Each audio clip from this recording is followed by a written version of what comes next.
ګورو لکه څنګه چې تاسو ته معلومه ده چرنایي سنځاوي 22 مین روډ له تېرو څو میاشتو راهیسې چې کله مونسون بارانونه وشو له هغه وروسته او د اوس بارانو سره دا لار ډېره سخته خرابه ده. لینډ سلایډینګ په وجه وختاً په وختاً دا لاره بندېږي. موږ بار بار ګندار ته ډي سي صاحب ته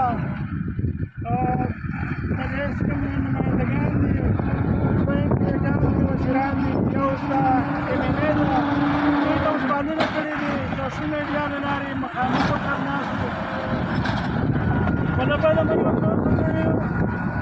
یو کار هم دې لپاره نه ده کړی.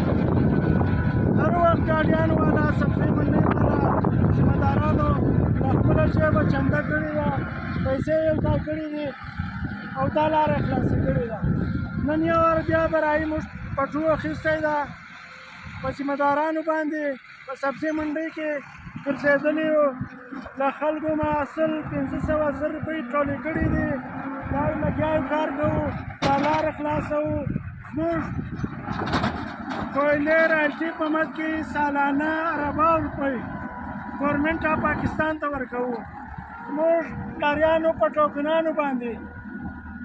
سالانه کروڑه روپۍ بلکې اربه روپۍ زموږ حکومت ته ټوکن جمع کوو. زموږ حکومت ته مختلفه ټیکسونه راداري او نور ټیکسونه جمع کوو او حکومت اوس زموږ دپاره روډ هم نه خلاصوي روډ دپاره ډیزل هم نه راکوي. حالانکه په آئین پاکستان کې د دغو پیسو 25% به د دې علاقې په تعلیم روزګار صحت او مواصلاتي نظام باندې به لګېږي خو تر اوسه ګورمنټ دلته یوې روپۍ خرچه هم نه ده کړې او دوی دپاره ډېره د منتخبو نمایندګانو دپاره د شرم خبره ده چې زموږ په 5 روپۍ په 50 روپۍ چنده باندې دا روډ جوړوو. پکار وو چې دوی اکشن اخیستی وو له خپله جیبه له خپلو تنخوا پیسو یې دا کار کړی و خو دوی کې دا همت دا جرأت نشته